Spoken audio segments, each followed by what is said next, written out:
For the poor Africans with swollen bellies, would that be heaven for you? Mark Twain was a great writer.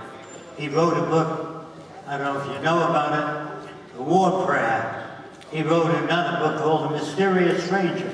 They were never released in any school. That's the best work of Mark Twain. And Mark Twain told you how people got to be the way they are. Just like I was telling you how this kid became a serial killer.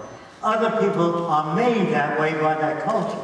You don't always know what does it. But if you're brought up in Italy, you say, come on, eat, there's a good food. You talk like that. And if you're brought up in Australia, you say, how are you, Mike? Even if you were born in Germany, and you're brought there as a baby, how are you, Mike? You know, that's normal. The Australian.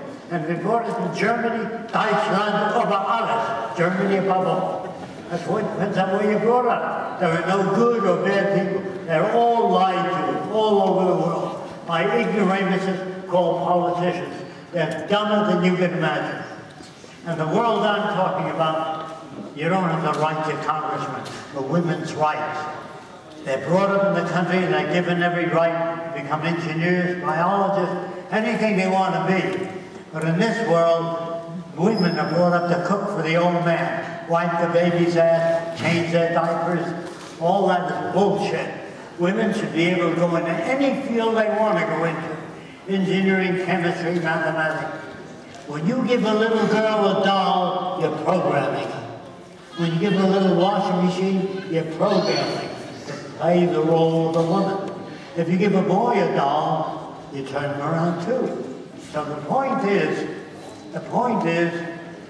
my little girl used to say to me, Daddy, I don't want a doll, I want electric trains. They're more animated. So, was she a tomboy? No. She was free. And when you give a little girl a washing machine, you're programming her. And when you put a big bow in her hair, you're programming her. So people don't know that. If you do that to boys, you make them effeminate.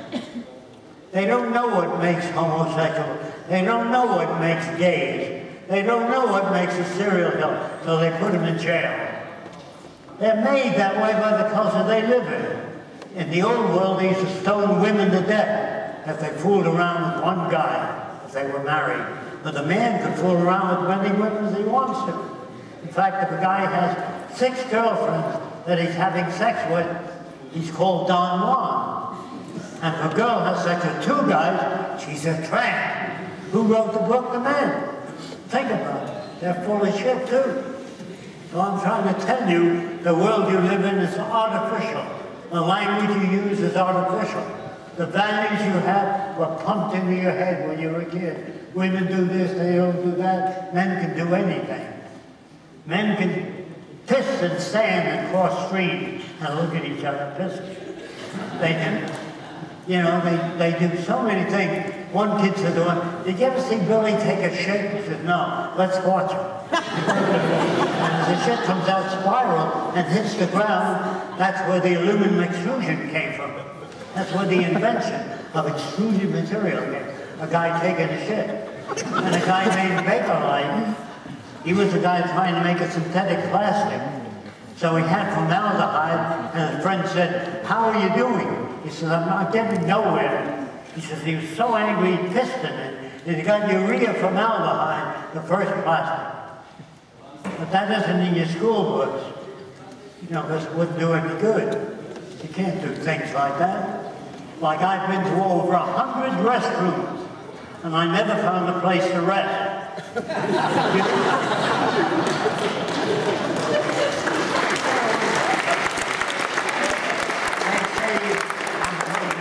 They're having an affair. They're fucking. It doesn't mean any different. The word fuck means having sex. But they're having an affair. They're having illicit relations. What a bunch of shit. All soap operas is about who's screwing who. That's what it's about. And boys are permitted to screw. Girls, not until you get married. And same with some men. If God wanted you to have sex when you got married, your pecker would pop out the day you got married. You understand? for me to turn people around in one session. But the world you live in is artificial. And if you vote for other people, Ain't that the just truth? as dumb as the people that lived before. As long as you have war, prisons, police, poverty, hunger, we are not civilized. And no one is ever civilized because it's an ongoing process. Do you know what that means? If you are an intelligent person, electrical engineer, of 75 years ago, you couldn't get a job today. So the word intelligence doesn't mean anything. Depends on when and where. An intelligent aeronautical engineer of 75 years ago couldn't get a job today. So the word doesn't mean anything. And people listen to words. And if you really want to learn how to think, if you have respect for your own brain, the book is called Tyranny of Words. How many of you ever heard of it? Language and Thought and Action by Higher Power. Science and Sanity by Alfred Korzybski give you a whole new look at the world, a whole new look at language. It should be in every school, every library. Those books are not there. They should be there. So I'm trying to tell you about things you haven't been exposed to.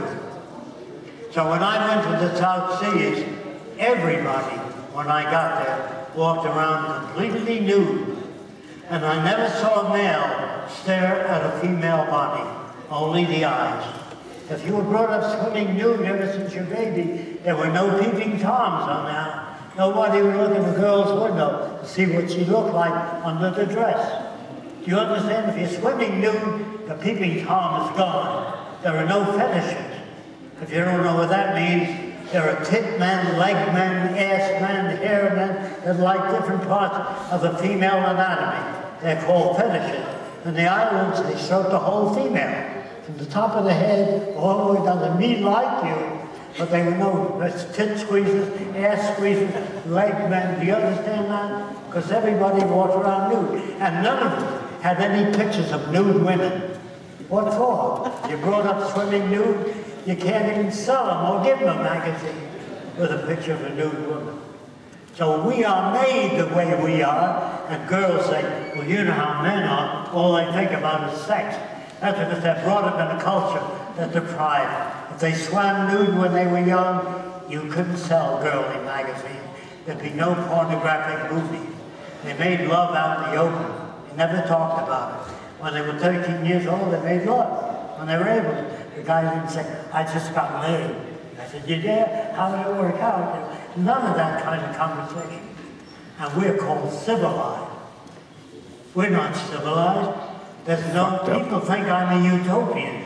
I believe in a perfect world. I don't. Even if I designed a very good city, that city would be a straitjacket to the kids of the future. They'll design their own city. You know what I mean? But if you make a statue of me and put it in that city and say, Fresco, design that city, you hold people back. Move on from there. You know what I mean? Now people say, do you think the machines are going to take over? No, they never will. They have no emotions. Machines don't give a shit.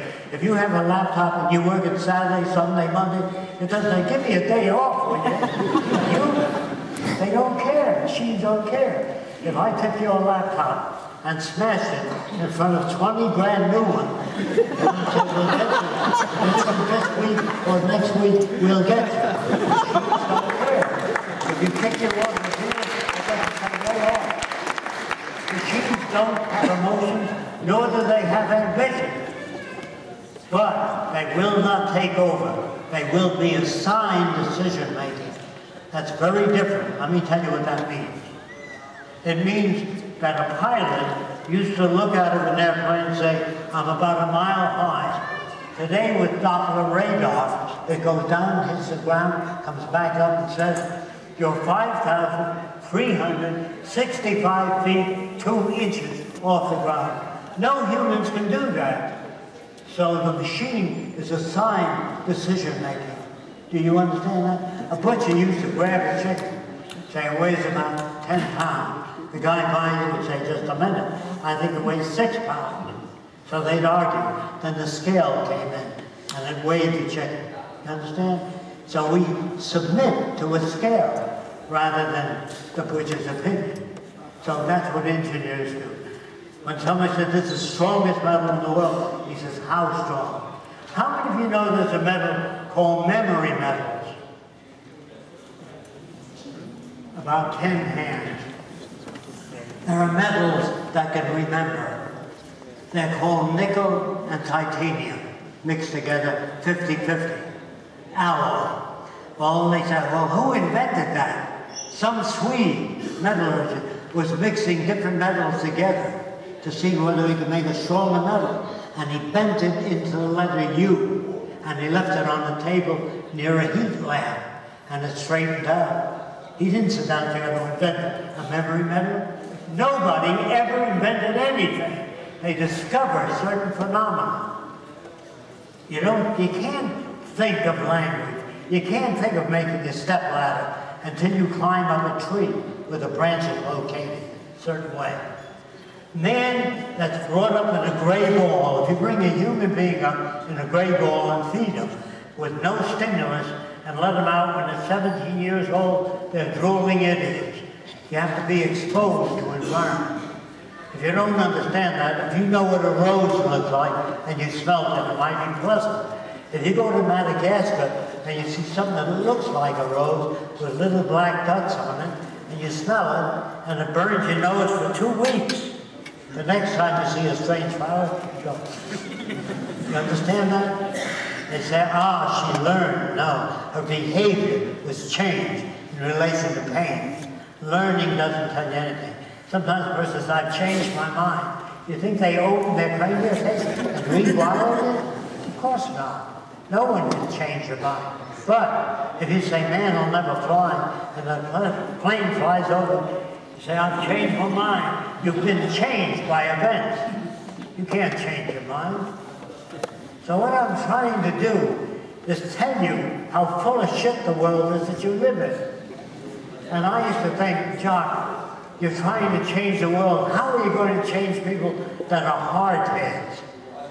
How are you going to change the Ku Klux Klan? How are you going to change the Arabs when they have 6 wives?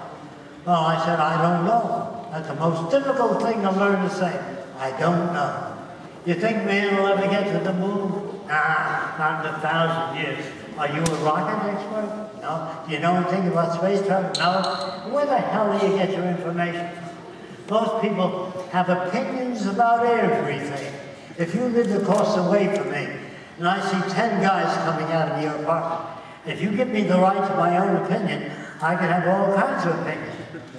You could be a language instructor, ballet instructor, but I don't give a shit about that. I'll give you my opinion. Well, whenever you've got people with a right to their own opinion, watch out. You're holding back the world. If you say to a man, do you think we'll ever get to the moon? He says, I know nothing about rockets. I know nothing about space travel. How do I know? I don't know. But people have opinions about everything. And that's dangerous. So do news reporters. News reporters are people that get paid by the word they use. I wanted to know how to make my kids more intelligent. So I said, well, what is intelligence? I said, I don't know. So I looked it up, and I could find no explanation. So I read the lives of Leonardo da Vinci, Michelangelo, the things that made them different. It was their environment. So I wanted my kid to learn how to read.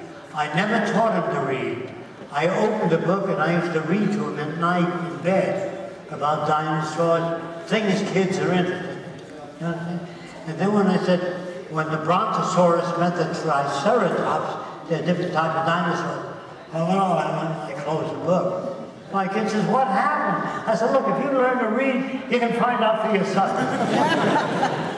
Give them a reason to want to read. Don't teach them to read. Don't teach them arithmetic. Give them a reason to want to read. Do you understand what I'm saying? How many of you do? Will you raise your hand? All right. When my little girl walked into my lab, when she was 3 years old, I put a wrench on her, not the wrong way. And it kept slipping off. I put it on the wrong way again. And she put her little hands on it and said, Daddy, that's no way to do it. said, what do you suggest? She said, like this. Of course, it was obvious. And I said, thank you very much. To get my daughter to look at the things I did, because I couldn't do everything perfect. I did that deliberately to get her to scan the environment. When my little boy came to me at 4 years old, he said, Daddy, the wheel came off my toy car. I said, so it did. And I threw it in the garbage. And I picked up my magazine. And I wrote a list up. And he started to cry. I said, what's the matter? He said, you throwed it away. I said, I get your baby toys where the wheels don't come off. He said, well, maybe I can fix it. So I gave it to him, and he's trying to get it together, and he gets it. Then you pick him up and say, that's wonderful. How did you do that? He said, I'm not that little. But if you say, here, let Daddy fix that, let Mommy fix that, you produce a nothing kid. You understand? Okay. Thank you for coming, and we'll open this up to questions.